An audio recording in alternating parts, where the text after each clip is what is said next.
Bienvenue donc dans cette vidéo, c'est encore ici votre frère. Qu'est-ce qu'on doit parler aujourd'hui?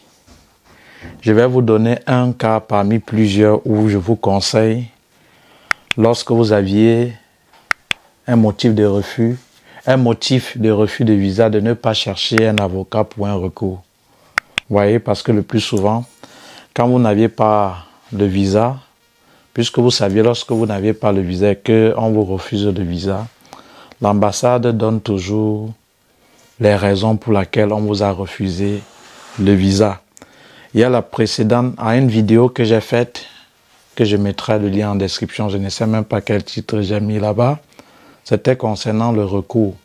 Lorsque vous voulez faire un recours, lorsque vous avez un motif de visa, où je vous disais, il y a différents cas, différents motifs de refus de visa. Mais maintenant, ça c'est un cas spécifique où je vous conseille, si vous êtes dans ce cas, de ne pas prendre un avocat ou de ne pas chercher un avocat pour un recours. Je vous conseille, je ne vous oblige pas. Maintenant, libre à vous. Ok les enfants. Alors, si tu n'as pas encore intégré l'académique pour le compte de l'année 2024, intègre, il y a les moyens de souscription, c'est 53 700 dont 54 000. Parce que déjà, le mois prochain, on doit passer à 200 000 francs CFA. Donc, profitez. Maintenant, ce que j'aimerais, si je me rappelle, il y a un parent, il y a 4 parents hier, ce matin, oui, ils m'ont contacté. Il y avait deux, je pense. Ils avaient presque, en fait, ils m'ont envoyé leurs documents. Et je me suis rendu compte qu'ils avaient presque, les deux étudiants, ils avaient presque les mêmes motifs de refus. Et quel était ce motif de refus? On disait comment l'étudiant n'a pas démontré à suffisance lorsqu'il faisait son entretien. Il n'a pas été cohérent. Les réponses à ces questions lors de l'entretien n'ont pas été cohérentes. Et du coup, on s'est rendu compte que, en fait, l'intention n'est pas d'aller poursuivre ses études, mais le fait de demander le visa, c'est pour des intentions migratoires et non pour les études. Et la question que j'ai posée à l'un des enfants, j'ai dit, tu sais à quoi c'est lié à cela? Tu sais à quoi le motif de refus est lié? Il dit, oui, tonton. J'ai dit, c'est lié à quoi? Je lui pose la question, c'est lié à quoi? Il me dit, c'est Campus Belgique. Ok. Et je lui dis, est-ce que tu as bien défendu ton projet d'études et est-ce que tu as bien donné les éléments importants pour défendre ton projet d'études et les questions qu'on t'a posées, est-ce que tu as bien répondu? Et oui, tonton, j'ai bien répondu. Et la maman aussi a dit, moi-même je l'ai soutenu, j'ai bien répondu. Voilà. Voilà ce que j'ai dit à la maman, voilà ce que j'ai dit à l'étudiant et aux parents. Voilà. Donc je préfère taire le nom. Voilà. Chers enfants, lorsque vous finissez un examen, souvenez-vous, quand vous avez peut-être fait le BEPC, le probatoire ou le bac, n'est-ce pas?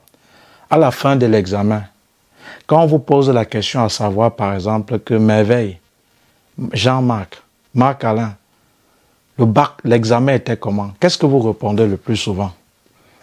Quelques minutes en commentaire. Qu'est-ce que vous répondez le plus souvent? Bon, vous avez déjà mis en commentaire.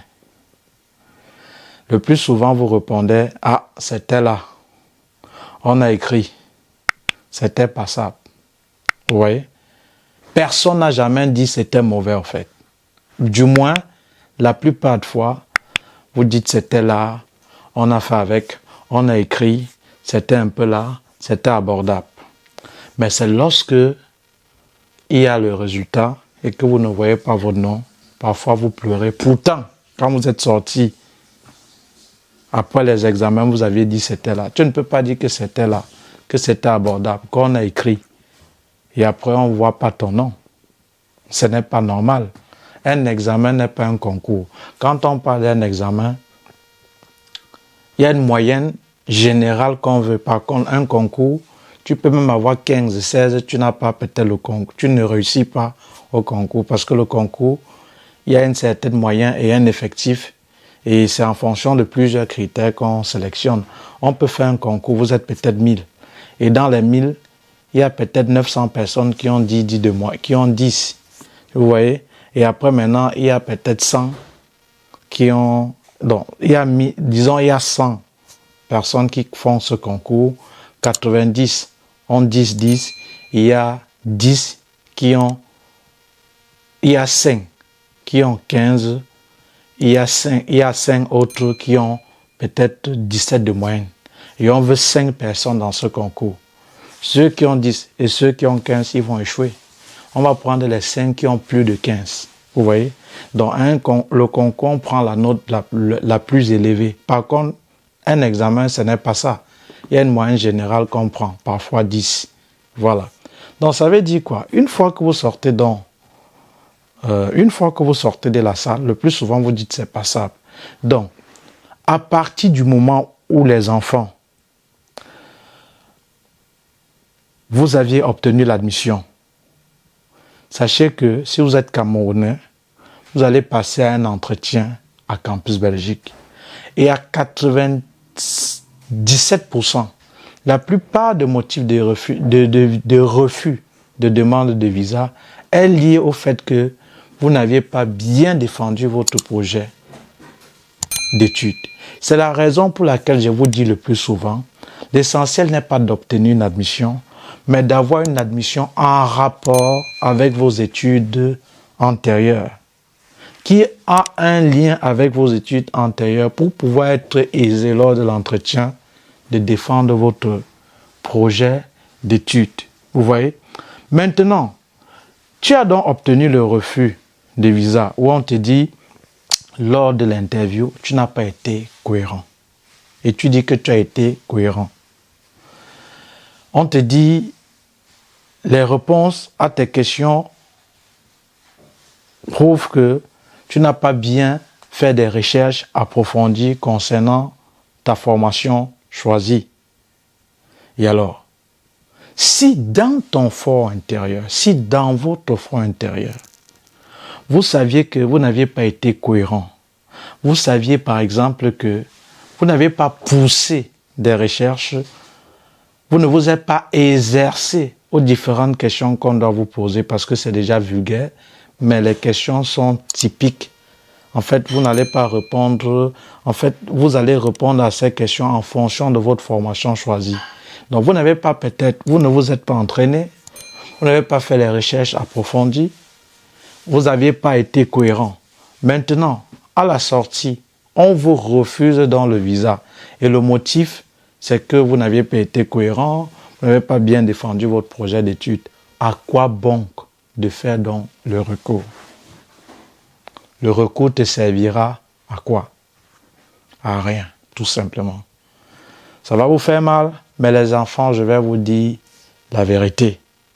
Parce que vous n'allez pas me dire que celui qui a été en face de vous, un expert, parce qu'il a été peut-être jaloux de vous, peut-être, je ne sais pas, tu l'as énervé avant qu'il l'a dit que tu n'as pas été cohérent.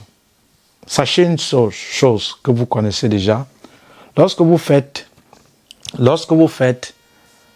passez à Campus Belgique, c'est qu'il faut savoir une chose, lorsque vous passez à Campus Belgique, après vous là, on fait un rapport. Ce rapport qui sera envoyé à l'ambassade. Vous voyez? Donc, on fait un rapport, c'est-à-dire, on fait un rapport de votre entretien. Vous voyez? Donc, ce que je voulais vous dire concernant cette vidéo, ce que j'aimerais que vous reteniez, c'est ceci. À partir du moment que dans votre fond intérieur, vous saviez que vous n'avez pas bien défendu votre projet d'études, vous saviez que vous n'avez pas été cohérent, vous saviez que vous n'avez pas approfondi, vous n'avez pas cherché assez d'informations concernant votre formation choisie, le cursus que vous allez faire. Vous n'avez pas pu défendre votre projet d'études. Franchement, cherchez à vous préparer pour la rentrée prochaine. Vous voyez? Parce que ne partez pas, vous ne vous êtes pas apprêté, vous n'avez même pas fait des stimulations d'entretien Comment on le fait? Il y a des étudiants que c'est le jour J là qui sont au courant même des questions là qu'on va leur poser. Or, ces questions sont un peu de partout, même dans des groupes gratuits ou payants. Où moi, particulièrement, il y a plusieurs questions déjà que j'ai traitées et que même certains anciens étudiants, parfois même les étudiants qui sont dans l'académie, balancent dans d'autres groupes. Tu ne peux pas dire que tu fais une procédure des études pour la Belgique sans être avec ceux-là qui font la procédure comme toi. Tu vas chercher à être dans le groupe des personnes qui font la procédure comme toi pour avoir certaines informations. Comment se fait-il là que certaines personnes, c'est ce jour-là qui sont même au courant, qui avaient ces questions-là. Ils savent qu'on va les interroger. Ils ne se sont pas préparés, ils bégayent. Après, ils vont dire, ils vont prier. Non, les amis, ça c'est Saint Augustin. Dieu ne peut pas vous aider sans vous. Vous voyez? Alors, pour que Dieu t'aide, il faut qu'il voie tes efforts. Donc, ce que j'aimerais vous dire, c'est que quand un motif est lié à Campus Belgique et que dans votre foi intérieure, vous voyez que vous n'avez pas bien défendu votre projet d'études, que vous n'avez pas poussé les études approfondies, peut-être que même l'admission que vous aviez obtenue n'avait pas un lien avec votre formation antérieure et que vous n'avez pas pu justifier cela, alors, chers enfants, inutile de prendre un avocat. Préparez-vous, révisez, soyez armés pour plutôt préparer la rentrée prochaine. Sinon, ça sera une perte de temps. Vous voyez, ça, c'est mon conseil. Qui dit conseil, ça veut dire c'est mon avis. Par expérience, je vous dis, vous n'êtes pas obligé de l'accepter. Mais vous pouvez avoir bien défendu ce projet d'études.